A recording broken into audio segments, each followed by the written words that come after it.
আসসালামু আলাইকুম, welcome my video, welcome my channel. কেমন আছো সবাই তোমরা?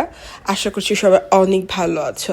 আজকে আমি কোথায় চলে এসেছি নিশ্চয়ই এই মূর্তিটা দেখে বুঝে ফেলেছো আমি কোথায় চলে এসেছি। আমি আজকে চলে এসেছি থাইল্যান্ডের পাতেয়াতে থ্রি মার্মিট রেস্টুরেন্টে। এটা অনেক একটা থাইল্যান্ডের জনপ্রিয় একটা রেস্টুরেন্ট, আমার অনেক প্রিয়। আর আমার অনেক ড্রিম ছিল আমি এই রেস্টুরেন্টে আসবো। আলহামদুলিল্লাহ খুব জলদি তাড়াতাড়ি করে চলে এসেছি, সব কিছুর জন্য আলহামদুলিল্লাহ। আমার কাছে এই রেস্টুরেন্টটা বেশি প্রিয় হয়েছে রাকিব হাসান, বাংলাদেশের সবচেয়ে বড় ইউটিউবার।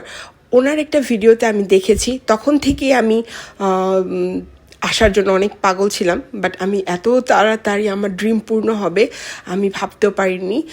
এর জন্য আমি যুবরাজকে অবশ্যই থ্যাংক ইউ বলবো। আর এই রেস্টুরেন্টের কথা কি বলবো, তোমরা তো সবাই নিশ্চয় এর আগে যারা গিয়েছো বা যারা যাওনি ভিডিওতে দেখতে পারো। এত সুন্দর পরিবেশ, মানে চারপাশে সমুদ্র আর মাঝখানে এই রেস্টুরেন্টটা। বলো তো কেমন লাগবে? এই সিচুয়েশনটা আসলে যে ফেস করবে সেই বুঝতে পারবে। এত নীল সমুদ্রে এইখান থেকে মানে বসে বসে, এটা আমাদের টেবিল, আমরা এই টেবিলটা বুকিং করেছি।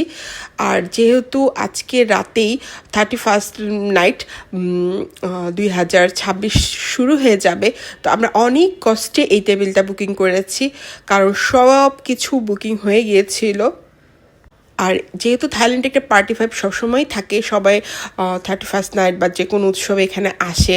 তো এখানে টেবিল যে কোনো উৎসবে আসলে আসলে টেবিল পাওয়া অনেক কষ্টের। তো আলহামদুলিল্লাহ আমরা পেয়ে গিয়েছি এই টেবিলটা, তাও আবার সবার মাঝখানে, অনেক উপরে ছিল। আমি যেমনটা চেয়েছিলাম ঠিক তেমনটাই ছিল এই টেবিলটা। আর কি বলবো, সমুদ্র দেখে তো আমি পাগল হয়ে যাচ্ছি। আর এই রেস্টুরেন্টের নিচে যে একটা বিচ আছে, সেটা দেখলে মনে হবে একটা আমি হলিউডের কোনো একটা শুটিং স্পটে আছি, মানে এত সুন্দর। তো এখানে আমরা খাবার অর্ডার দিয়ে দিয়েছি, খাবার চলেও এসেছে। চিকেন উইংস, তারপর পিৎজা, তারপর স্প্যাগেটি আমি এখানে অর্ডার দিয়েছিলাম। খাবার এত মজা, আমি যদি বলি যে এটা অনেক দামি একটা রেস্টুরেন্ট, আমার কাছে তেমন একটা দাম খাবারের প্রাইস মনে হয়নি, কারণ অনেক জায়গায় খাবার খেলাম থাইল্যান্ডের, আমার কাছে এখানে কমই লেগেছে। আর এত সুন্দর জায়গা, এত সুন্দর পরিবেশে বসে এই খাবারের এই এতটুকু এক্সপেন্সিভ তো আসলে হওয়াই উচিত। আর খাবারের কথা যদি বলি, আমি বলবো 10/10। এত মজা, আমি সব খাবার তো ট্রাই করিনি, আমি যে কয়েকটা খাবার খেয়েছি, আমি যে কয়েকটা শ্যুট করেছি তোমাদেরকে সেই কয়েকটার ব্যাপারে বলছি যে অনেক মজা। এই পিৎজাটা আমাদেরকে একেবারে ক্রিস্পি থিং, আর মানে এত মজা চিজি ছিল, অনেক চিকেন ছিল, মাশরুম ছিল, অনেক ধরনের হার্বস ছিল, অনেক মজা ছিল। আর উইংসটাও অনেক মজা ছিল। আর স্প্যাগেটিটা আসলে যখন দিয়েছে তখন এত গরম ছিল, যেহেতু ওটার পরিমাণ খুব কম ছিল, এটা আমি খাওয়ার সময় শ্যুট করতে ভুলে গিয়েছি, কিন্তু ওটাও অনেক মজা ছিল। যদি আমার কাছে পিক থাকে আমি অবশ্যই অ্যাড করে দিব। তো এইখানে আমি সবাইকে একটু ভিডিও করছি। এখানে মেহমিদ কিছুতেই ভিডিও করবে না, তার নাকি অনেক গরম লাগছে। আসলে সত্যি কথা বলতে এখানে এত পরিমাণ এত রোদ যে মনে হচ্ছে আমরা ফ্রাই হয়ে যাচ্ছি, মানে বারবিকিউ হওয়ার অবস্থা। আমি তো ভাবতে পারিনি এত পরিমাণে গরম থাকবে। আসলে এখানে দিনের বেলা না আসলে চারপাশে দেখা যাবে না, আবার রাতে আসলে চারপাশটা এত ভালোভাবে উপভোগ করা যাবে না। তো আসলে গরমটা একটু সহ্য করতেই হবে। তবে প্রচণ্ড বড়, আমার তো প্রায় ডিহাইড্রেশন হয়ে যাচ্ছিল, মানে বারবার আমি পানি, জুস, তারপর ডাবের পানি এগুলো অর্ডার দিয়ে খাচ্ছিলাম, কিন্তু যতই খাচ্ছিলাম তো অনেক পরিমাণে এখানে গরম।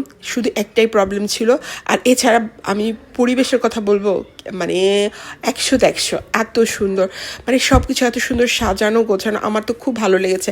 আমি থাইল্যান্ডে এই পর্যন্ত যতগুলো রেস্টুরেন্টে গিয়েছি এটা আমার কাছে সবচেয়ে বেস্ট মনে হয়েছে।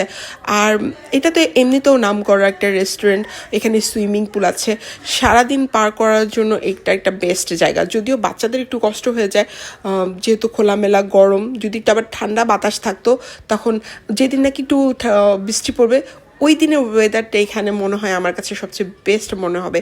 তো আমি ঘুরে ঘুরে দেখেছো, মানে পাখির বাসার মতো প্রত্যেকটা বসার জায়গা এত সুন্দর। প্রথমে আমি ভয় পাচ্ছিলাম একটু, মানে বসতে নিলে একটু কেমন যেন নড়াচড়া করে, তখন খুব অ্যাকচুয়ালি ভয় লাগে। আর ভিডিওতে দেখতে একরকম, নিজের চোখে দেখতে একরকম, মানে তুমি যদি এই জায়গায় না আসো তুমি এই ফিলটা করতে পারবে না। আমরা যতই ভিডিওতে বলি অনেক সুন্দর অনেক ভালো, কিন্তু নিজের চোখে দেখা, নিজের গিয়ে ওই জায়গাটা অনুভব করা, ওইটা একটা অন্যরকম অনুভূতি।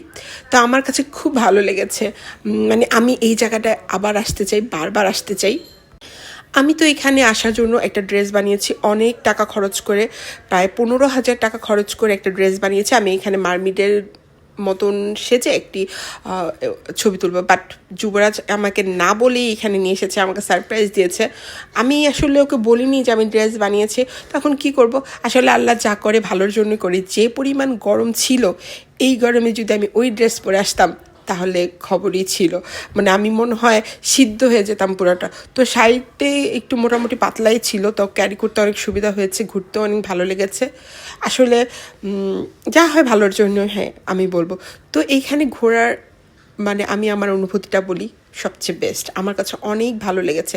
যেহেতু আমি অনেক দেশে এখন মোটামুটি 5-6টা দেশে ঘুরে ফেলেছি, আমি বলতে পারি যে আমি যতগুলো রেস্টুরেন্টে গিয়েছি এটা সব তার মধ্যে এটা একটা। তো এখানে দেখো আমি আমার নিজেকে একটু শ্যুট করেছি, অনেক রিলস করেছি, অনেক টিকটক করেছি, ফেসবুকের জন্য ছবি তুলেছি।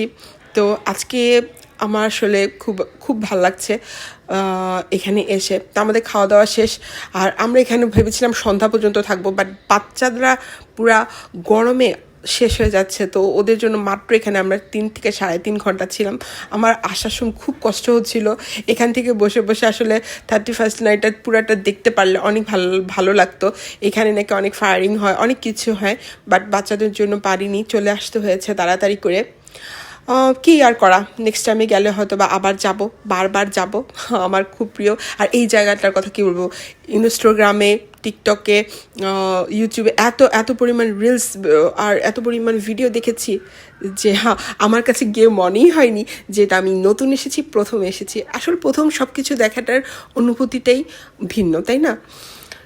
তো আলহামদুলিল্লাহ, আজকে এই পর্যন্তই, দেখা হবে নেক্সট ভিডিওতে।